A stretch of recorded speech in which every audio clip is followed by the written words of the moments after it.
Na aula de hoje, a gente vai estudar algumas distribuições que aparecem muito frequentemente quando a gente estuda probabilidade. Essas distribuições, de tão comuns que são, elas até têm nomes. E a gente vai descobrir como é que elas, como a gente chama cada uma delas, né? E como a gente pode usá-las para resolver alguns problemas bem importantes, tá? Vamos chamar essa aula de distribuições clássicas, mas você poderia também chamar de distribuições comuns, porque elas aparecem muito, tá? Então, primeiramente, antes de começar a apresentar essas distribuições de probabilidade, vamos relembrar a noção de probabilidade. O que é uma probabilidade? Nós já estudamos em aulas anteriores que uma probabilidade é uma função de conjunto, ou seja, é uma função definida na coleção de subconjuntos de um conjunto, né, nas partes de um conjunto, que vai pegar um conjunto A e associar um número, de modo que as seguintes condições são verdadeiras. A primeira é que a probabilidade de qualquer conjunto A está entre 0 e 1. A segunda coisa é que a probabilidade do conjunto ômega inteiro, ou seja, do espaço amostral, é 1. E a terceira, chamada propriedade de aditividade, é que a probabilidade da união disjunta de dois conjuntos é a soma das probabilidades dos conjuntos. Ou seja, se A e B são disjuntos, não tem elementos em comum, então a probabilidade de A união B é a probabilidade de A mais a probabilidade de B, tá? Relembre que essa propriedade 3, né, ela pode também ser reescrita assim: a probabilidade de uma união finita qualquer de conjuntos, ela é a soma das probabilidades, desde que os conjuntos sejam disjuntos 2 a 2, né? Se probabilidade, se a I intersecção a J for vazio, tá? A gente pode estender a propriedade 3 e provar, né? Essa proposição a gente já fez isso em aulas anteriores. Muito bem. Outra coisa que eu quero relembrar é o que vem a ser a distribuição de massa. Uma distribuição de massa de uma probabilidade, né, dado um espaço amostral, dado uma probabilidade, a gente chama de distribuição de massa dessa probabilidade. A lista de números P1, P2, Pn, que é definida simplesmente calculando a probabilidade dos elementos do espaço amostral individualmente, tá? Então eu pego cada elemento do espaço amostral, calculo a probabilidade do elemento, e isso aqui eu vou chamar de, essa lista de números, né? Eu vou chamar de distribuição de massa. Note que a distribuição de massa é sempre uma lista de números positivos, né? Porque probabilidade é positiva, e também vale que a soma de P1 com P2 com Pn é igual a 1, tá? Por quê? Porque, olha, o ômega, neste caso aí, está sendo é um conjunto finito de elementos, tá? E, naturalmente, ele é uma união disjunta de ômega 1 com ômega 2 e blá blá blá, com ômega n, tá? No nosso slide anterior, a gente viu que se eu chamar esses conjuntos unitários de A's, eles são conjuntos disjuntos 2 a 2, portanto, a probabilidade de ômega, por um lado, é igual a 1, por outro lado, vai ser a soma das probabilidades dos AIs, né? Já que a união desses AIs é exatamente ômega, né? Ômega é a união disjunta dos AIs, tá? Isso aqui nada mais é que os PIs que a gente definiu anteriormente, bem? Porque a probabilidade de cada I é exatamente a probabilidade do ômega I. E a probabilidade do ômega I é definido, isso aqui é definido como sendo o PI, muito bem? Uma coisa interessante é observar o seguinte, que também é verdade que quando eu tenho uma lista de números maiores ou iguais que zero, cuja soma é 1, né, uma lista de n números maiores ou iguais que zero, cuja soma é 1, eu posso definir uma probabilidade no conjunto ômega, tá? E esse objeto desse próximo slide aqui vai relacionar a probabilidade com a distribuição de massa, ou seja, quando a gente tem uma probabilidade em ômega, a gente define automaticamente a distribuição de massa por essa igualdade. A probabilidade de ômega i igual a pi, tá? Então, dada a probabilidade, eu consigo gerar uma distribuição de massa. Como é que a gente faz isso? A gente faz simplesmente definindo pi como sendo a probabilidade do elemento unitário ômega i. Tudo bem? Também é verdade o contrário, né? Como eu já falei, dada a distribuição de massa, eu gero uma probabilidade. Como é que isso é feito? Eu pego, dado uma lista de números, né? P1, P2, Pn, que são maiores ou iguais que zero, e cuja soma dos P's está dando 1, né? Daí valendo de 1 até n, eu gero uma probabilidade, né? Ou seja, eu gero uma função de conjunto definindo a probabilidade de um conjunto A como sendo somatório da probabilidade de ômega, onde ômega pertence a A, tá? Ômega i aqui, ômega i está em A. E quem é a probabilidade de ômega i? Isso vai ser simplesmente pi, tá? Ou seja, eu posso até apagar isso aqui, escrever simplesmente pi aqui, soma dos pi's, de modo que ômega i pertence a A. Escrever isso melhor, para ficar bem claro. Ômega i pertence a A, tá? Eu olho para todos os ômega i's que estão em A e somo os pi's correspondentes. Que é exatamente o que a gente está dizendo aqui nessa equação. Muito bem. Dito isso, você falar de distribuição de probabilidade ou falar de distribuição de massa dá no mesmo, né? Porque uma leva a outra, tá? Então, muitas vezes aqui, a gente vai, a partir de agora, na verdade, a gente vai falar de distribuições de probabilidade simplesmente dizendo quem é a distribuição de massa nos elementos do espaço amostral, tá? Note que nossos espaços amostrais são sempre finitos, no máximo enumeráveis, como naturais. Então, vamos começar as distribuições clássicas, falar de distribuições comuns que aparecem o tempo todo aí nos problemas de probabilidade, falando da distribuição uniforme, tá? Então, onde é que ela aparece? Ela aparece quando a gente vai sortear alguma coisa, digamos, de modo justo, onde cada resultado tem a mesma chance de ocorrer, né? E a palavra justo aqui significa exatamente isso, tá? E isso é ideal para a gente modelar situações onde os resultados são igualmente prováveis, tá? Então, qual é a definição formal uma situação onde isso ocorre? É exatamente o que eu acabei de falar. Sorteios, onde os resultados são equiprováveis, né? Uma rifa, por exemplo, todos os números têm a mesma probabilidade. Ou ainda, enfim, em geral, os sorteios satisfazem isso. O Mega Sena, por exemplo, tem essa característica, tá? Então, vamos definir formalmente o que é que significa a distribuição de probabilidade uniforme, né? Ou simplesmente distribuição uniforme. Ela significa o seguinte, que a probabilidade P, né? Você vai dizer que a distribuição uniforme é uma probabilidade tal que os eventos unitários todos têm a mesma chance de ocorrer, tá? Ou seja, a probabilidade de cada evento unitário tem que ser 1 sobre n, porque você tem n elementos no espaço amostral, tá? Isso significa que os eventos são equiprováveis, né? Na verdade, isso é um sinônimo de probabilidade, tá? Equiprobabilidade significa que os eventos unitários todos têm a mesma chance. Isso significa que todos eles têm o número de elementos, todos eles têm chance 1 sobre o número de elementos do espaço amostral, tá? Aqui n é o número de elementos de ômega. Muito bem.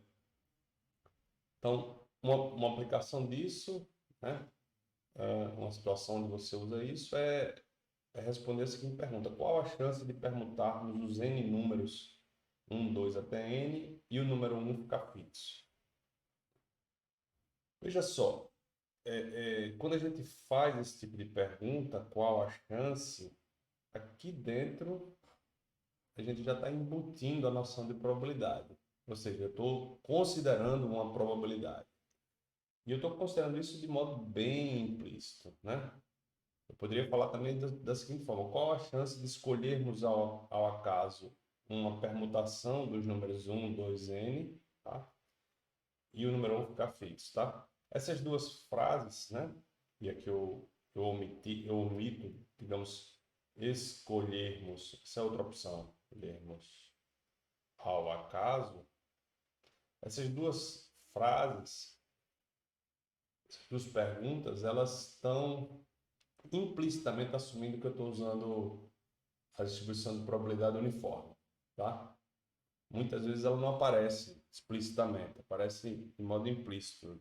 Você tem que interpretar que ela está sendo usada, tá? E isso significa que o conjunto das permutações, cada permutação tem a mesma probabilidade de acontecer, tá? Muito bem. Então vamos falar um pouquinho mais disso. Vamos resolver essa questão. Primeiro, quem é o meu espaço amostral? Quem é o meu espaço amostral? Meu espaço amostral, nesse caso, é o conjunto das permutações. Sigma, conjunto das funções bijetoras, de 1, 2 até n, né? Isso significa que o conjunto ômega tem exatamente n fatorial elementos. Isso significa que a probabilidade de cada permutação individualmente tem que ser, né, 1 sobre o número total de elementos de ômega, que é 1 sobre n fatorial, tá? Então, a chance de escolher uma permutação individual específica é 1 sobre n fatorial. E a pergunta é, tá aqui meu saquinho de permutações, né? De permutações, n fatorial permutações, eu abro aqui balança de saco, etc. Escolho uma permutação, sai uma permutação aqui sigma. A pergunta é, será que sigma deixa fixo 1? Ou seja, será que sigma de 1 é igual a 1? Ora, para responder essa pergunta, né, eu preciso calcular quem é o evento, chamado de A, o evento, né, ou seja, o subconjunto de ômega, quem é o evento das sigma em ômega, de modo que sigma de 1 é igual a 1. Né? Quantas permutações existem com essa propriedade? E é simples ver isso. Por quê? Porque, ora, se sigma de 1 é igual a 1, eu posso, para contar esse número de permutações, eu posso permutar os elementos que faltam, né? O 2, o 3, até o n menos 1 elemento, da maneira que eu quiser. Portanto, né, o número de elementos de A é exatamente n menos 1 fatorial, porque cada elemento de A vai ser definido por essa equação, sigma de 1 igual a 1, mais uma permutação do 2, 3 até o n. Tá? Assim, a probabilidade de A, né, é o somatório de PI com sigma, vou chamar de sigma aqui, sigma I em A. Mas aqui eu tenho exatamente, né, que os PIs são 1 sobre n fatorial, né, são constantes aqui, né, e eu tenho exatamente n menos 1 fatorial permutações que estão em A. N menos 1 fatorial permutações de A, tá? Menos de A. Portanto, essa soma daqui, ela acaba virando uma soma de n menos 1 fatorial elementos iguais a n, 1 sobre n fatorial. Cancela aqui com isso e fica 1 sobre n, tá? A probabilidade de A é 1 sobre n. Você poderia também, se você quisesse, calcular a probabilidade de A como sendo o número de elementos de A dividido pelo número de elementos de ômega, está no mesmo, n menos 1 fatorial sobre N fatorial, tá? Por que eu não fiz isso? Porque eu queria estressar que eu consigo calcular a probabilidade de qualquer conjunto usando essa igualdade, tá? Essa igualdade aqui. Desde que eu saiba quem são os PIs, tá? E eu sei, porque o PI está definido por isso. Muito bem, vamos seguir. Vamos falar agora da distribuição de Bernoulli. Distribuição de Bernoulli é muito usada quando se estuda probabilidade, né? Tem várias situações onde você usa a distribuição de Bernoulli. Por exemplo, na hora de testar a qualidade numa fábrica, tá? Então você tem uma fábrica produzindo peças e eventualmente você quer saber quantas peças, qual é a porcentagem, qual é a chance de uma peça sair defeituosa, tá? Às vezes é impossível você testar de uma por uma, tá? Então, em geral, o que você faz é fazer uma amostragem das peças e ter uma ideia de qual a chance da peça ser defeituosa ou não. Note que o espaço amostral aqui vai ser sempre um conjunto de dois elementos, defeituoso ou não defeituoso. E isso a gente vai simplificar, né, chamando de, sei lá, 0,1, tá? Então, distribuição de Bernoulli, ela está sempre, é uma probabilidade sempre no conjunto definida no espaço amostral 0,1, tá? A gente também convenciona que 1 é sucesso e 0 é fracasso, tá? O que é que significa sucesso e fracasso? Não significa exatamente que você ganhou alguma coisa ou perdeu alguma coisa, não. Sucesso significa que o que você está observando ocorreu e fracasso significa que o que você está observando não ocorreu, tá? Então, por exemplo, nesse caso da testagem de máquina, sucesso pode até significar que você encontrou uma peça com defeito, entendeu? Então, desvincula um pouco a semântica da palavra sucesso na hora de olhar ensaios de Bernoulli, tá?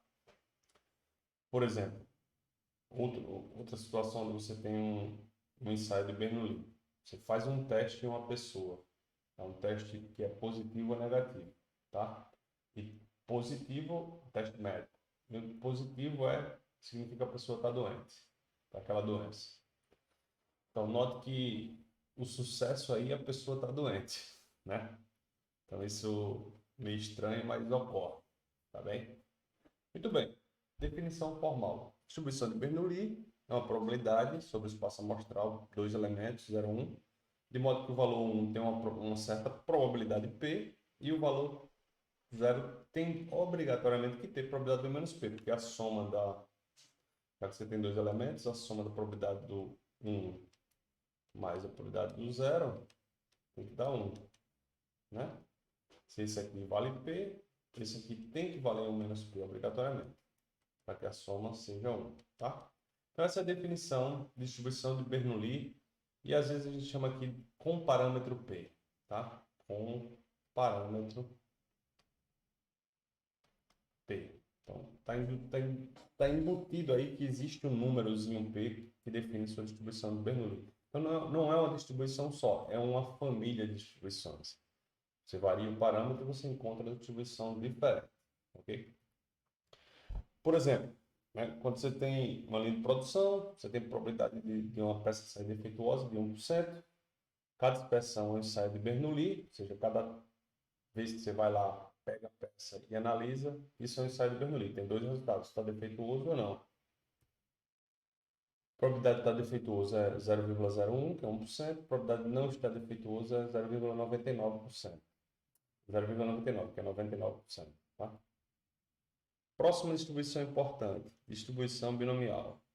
A distribuição binomial é usada em vários contextos. Ela, por exemplo, é usada em pesquisas eleitorais, né? Quando você tenta prever o resultado de uma eleição a partir de uma amostra da população. Então, cada pessoa entrevistada tem duas possibilidades de apoiar um candidato ou não. Mas neste caso, né, ou seja, cada vez que você pergunta à população algo, você tem um ensaio de Bernoulli, tá? E a distribuição binomial, ela analisa a soma dos resultados de ensaios de Bernoulli, tá? Então eu tenho a soma de resultados do ensaio de Bernoulli. Então, eu estou querendo analisar aí a soma dos votos de um determinado candidato, onde cada pergunta vai ser um ensaio de Bernoulli individual. Tá? Muito bem.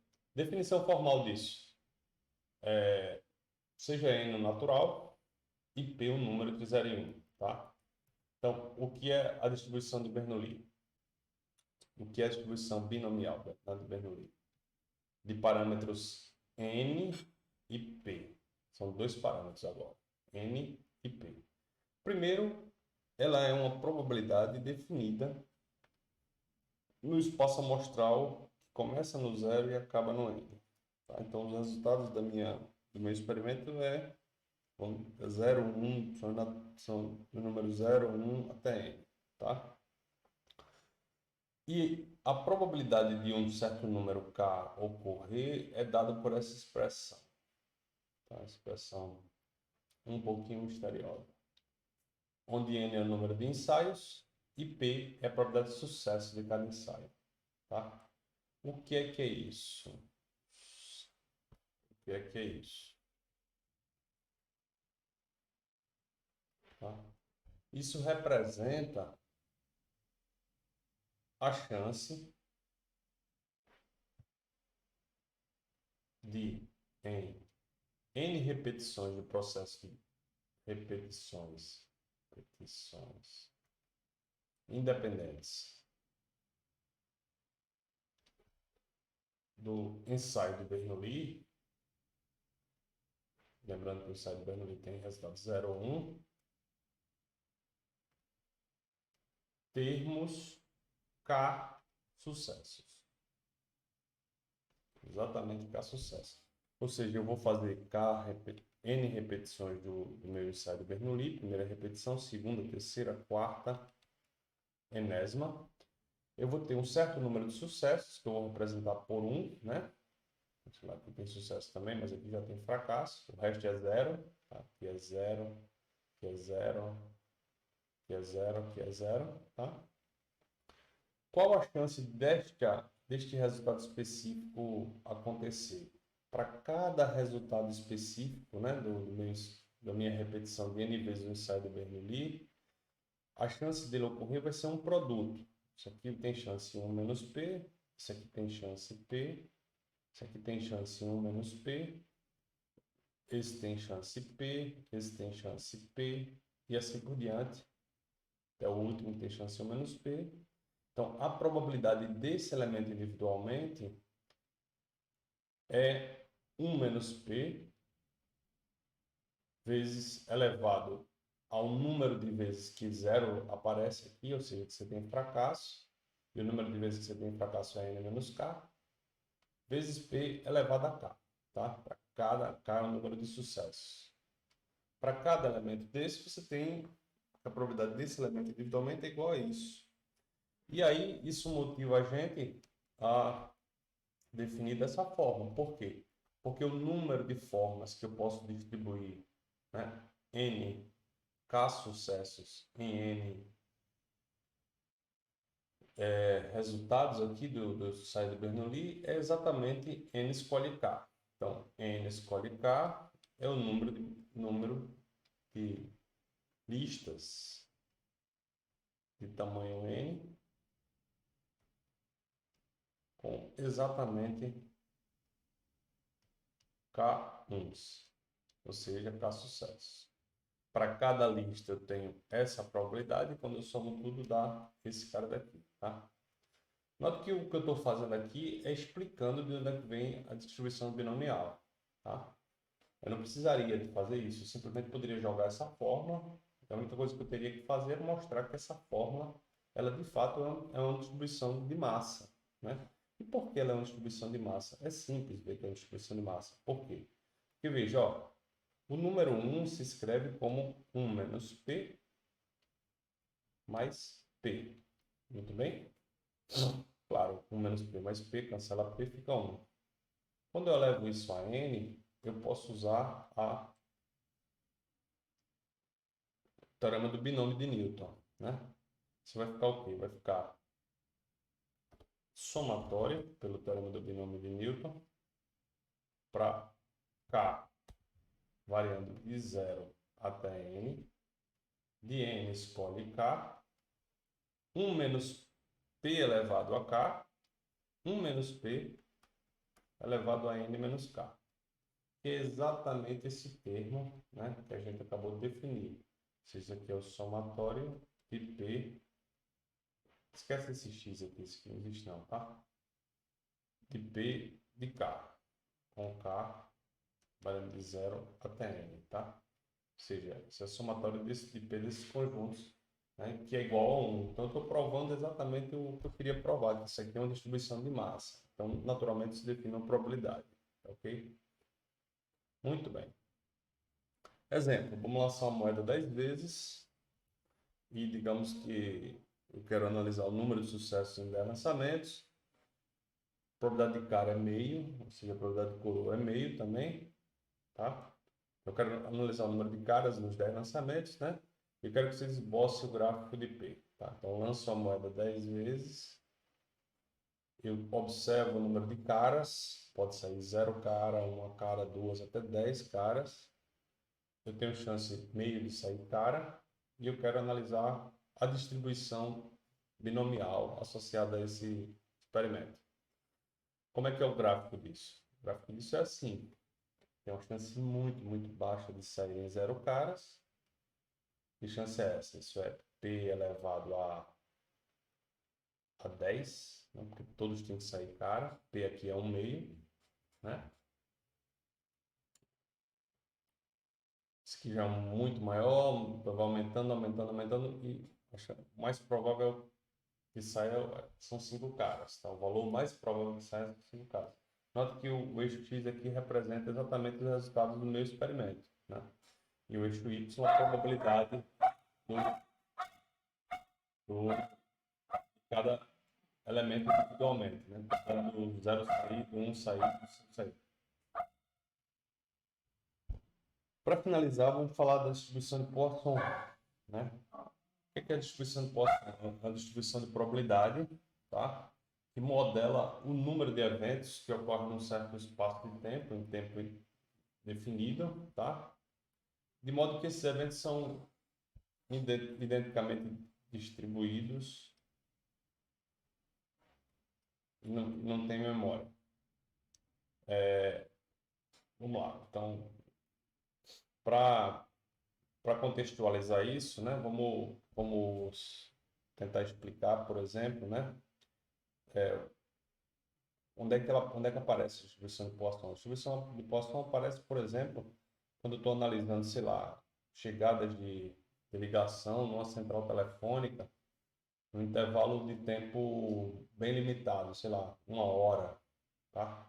Ou 30 minutos, ou 2 horas, depende muito da central que você está analisando, mas tem que ser um intervalo de tempo que não tenha uma variação muito grande da média de ligações que chegam, tá? E as ligações têm que ser independentes, tem algumas condições que têm que ser cumpridas, tá?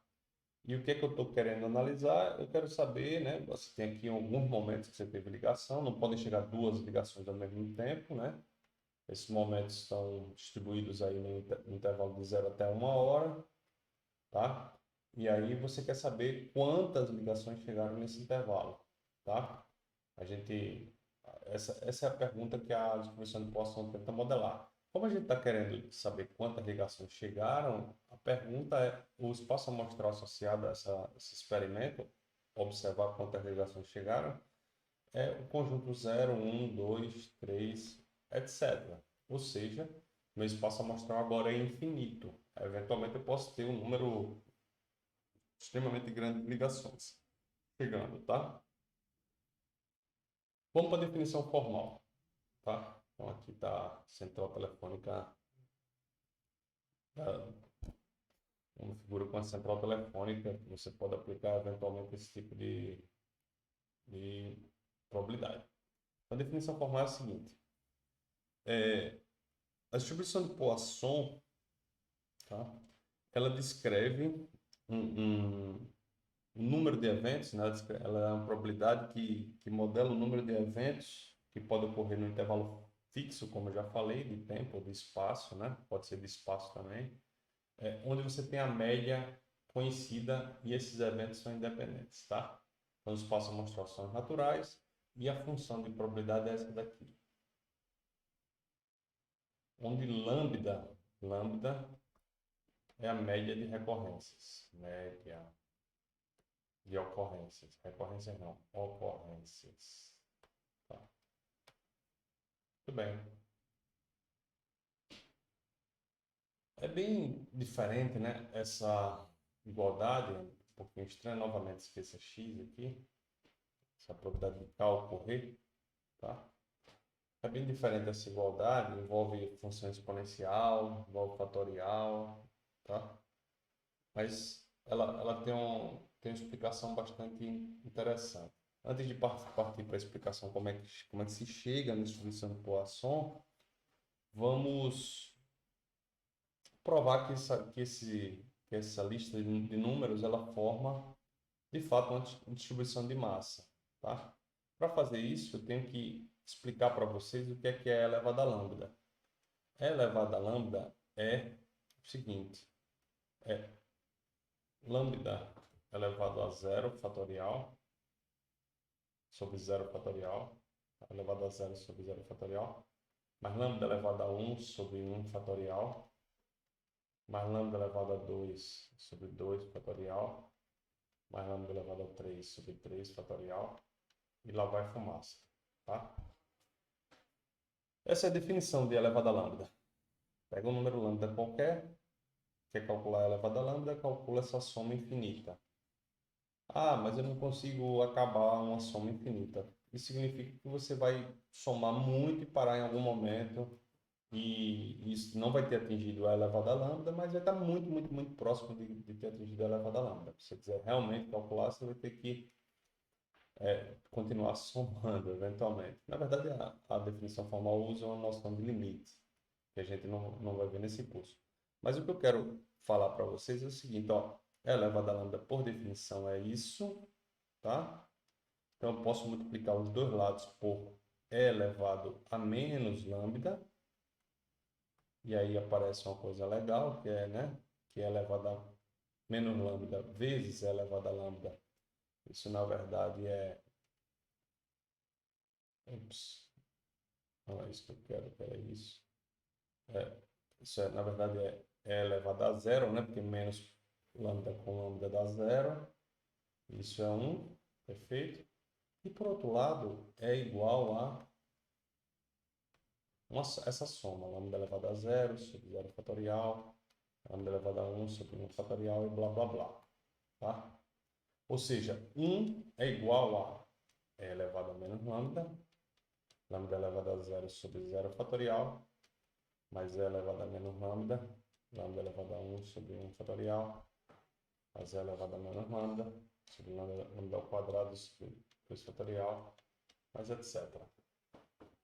E isso é exatamente a probabilidade do zero mais a probabilidade do 1 correr, mais a probabilidade do 2 correr, mais etc. Tá?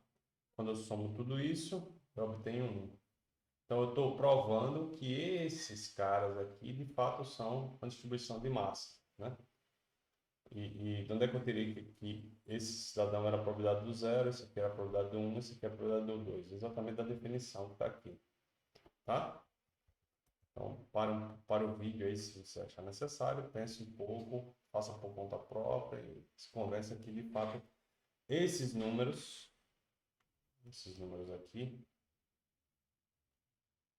em verde, eles são, de fato, uma distribuição de massa.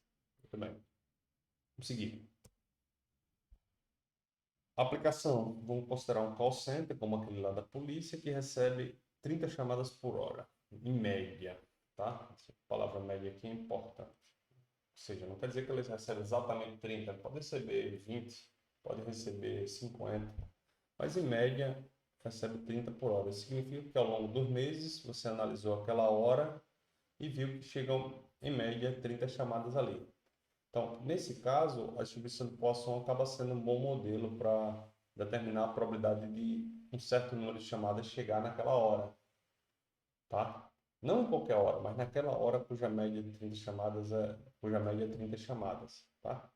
Então, eu quero saber, por exemplo, qual a chance de chegar em 25 chamadas, tá? Então, a chance de chegar em 25 chamadas seria o quê?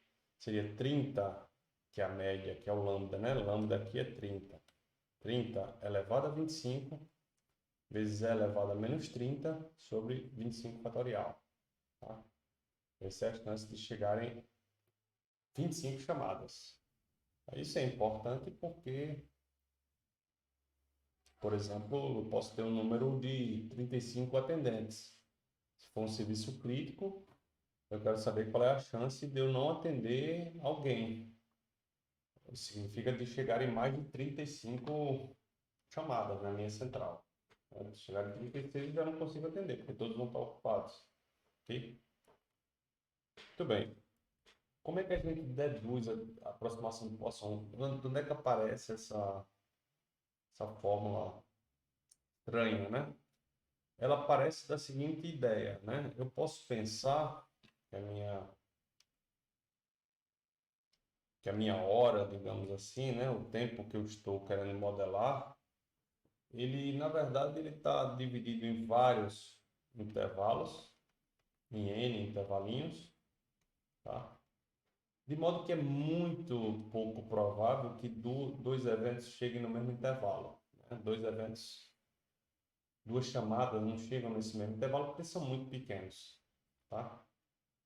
E agora eu posso pensar, ao invés de distribuição de Poisson, eu posso pensar numa distribuição binomial. Eu tenho aqui o evento, chegou chamada nesse intervalo, sim ou não, 0, 1.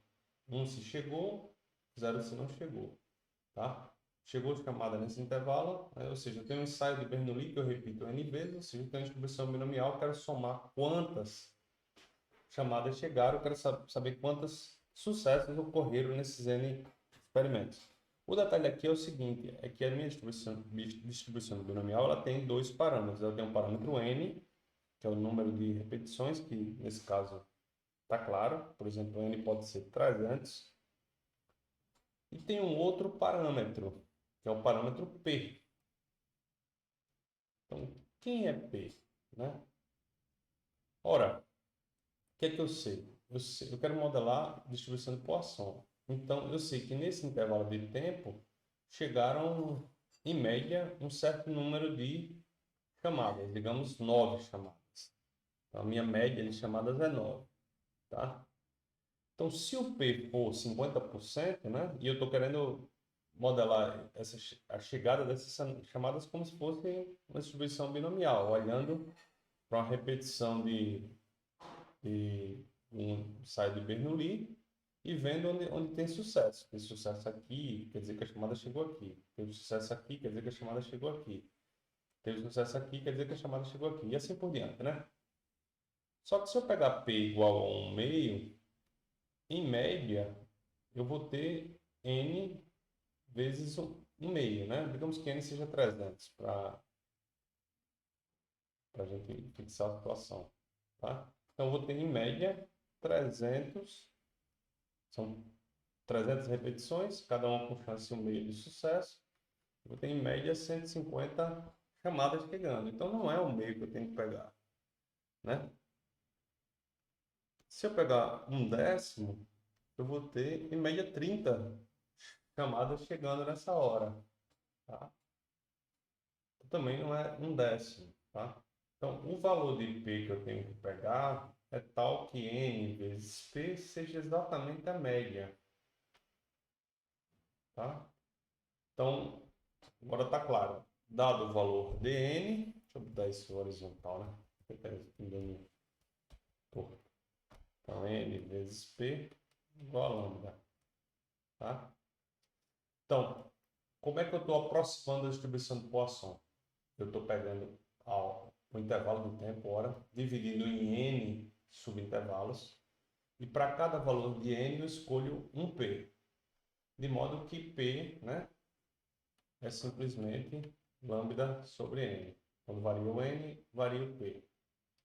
tá? E aí, nesse caso, né, nessa situação, quando n vai para infinito, o p vai para zero, porque p é lambda sobre n, lambda está fixo, tá? Então, o que é que a gente tem? A gente tem o seguinte, que agora cálculo, não vou provar isso, mas tem que o limite desse quociente, que é a distribuição binomial com parâmetro p e n, tá? Isso aqui corresponde a exatamente a gente pegar a probabilidade de k sucessos, né? Aqui o parâmetro é n lambda sobre n, que é o p, para a média ser lambda. Esse limite é exatamente a Poisson de parâmetro lambda, tá? Eu falei, eu não vou provar isso. Fica aí para o leitor, não, para vocês, ouvintes interessados em aprofundar a prova. Mas, em contrapartida, vou mostrar isso aqui, tá? Se eu pegar, por exemplo, uma Poisson de parâmetro 9, como a gente estava fazendo, e uma binomial de parâmetro, se eu quiser aproximar por uma binomial de parâmetro 300 e p igual a 0,3%, né? 0,03%, a aproximação fica muito boa. A binomial aqui é a barra e a Poisson aqui é o pontinho. Tá? Nota que aqui tem um errozinho, dá até para ver passando um pouco, mas o erro é muito pequeno. A binomial aproxima muito bem a Poisson. Tá? É isso, pessoal. Então a gente falou na aula de hoje revisou noção de probabilidade, distribuição de massa, a relação entre as duas coisas, viu que uma probabilidade surge na hora que você define uma distribuição de massa, e a gente falou de várias distribuições de massa frequentes: uniforme, Bernoulli, binomial e Poisson. E explicou um pouco a conexão entre Poisson e binomial, ok? Espero que vocês tenham gostado da aula. Curta o nosso canal aí, dá um like, passa para os amigos. Um abraço.